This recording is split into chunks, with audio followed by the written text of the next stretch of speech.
time to talk about the third book in La Trilogía de la Niebla, the series that I started last year, and it's called Las Luces de Septiembre.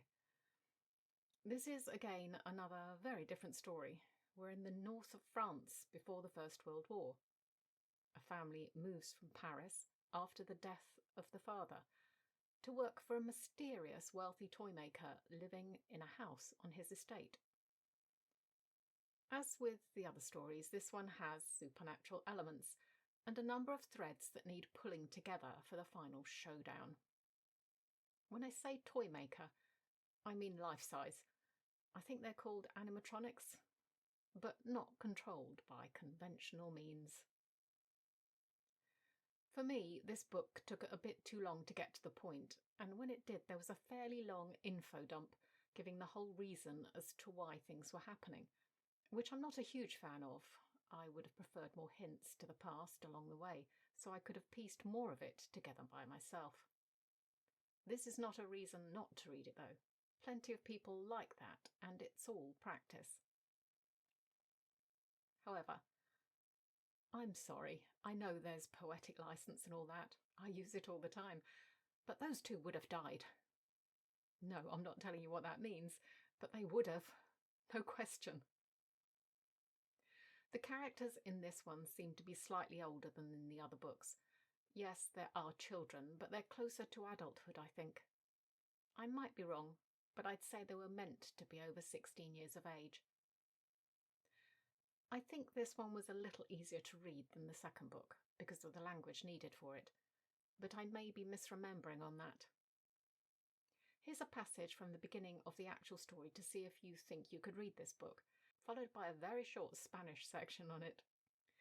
Quienes recuerden la noche en que murió Armand Sauvel, juran que un destello púrpura atravesó la bóveda del cielo, trazando un rastro de cenizas encendidas que se perdía en el horizonte, un destello que su hija Irene jamás pudo ver, pero que embrujaría sus sueños por muchos años.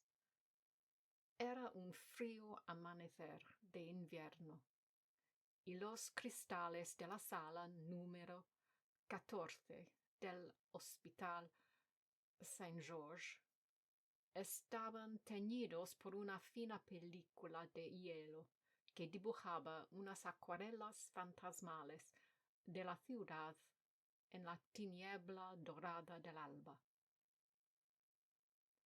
Those who remember the night Armand Sauvel died swear that a purple flash arched across the sky, drawing a path of burning ashes that got lost on the horizon.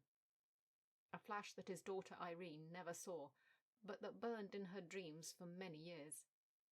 It was a cold dawn in winter, and the windows of room 14 in the St. George Hospital were covered in a fine film of ice that painted ghostly watercolours of the city in the golden darkness of dawn.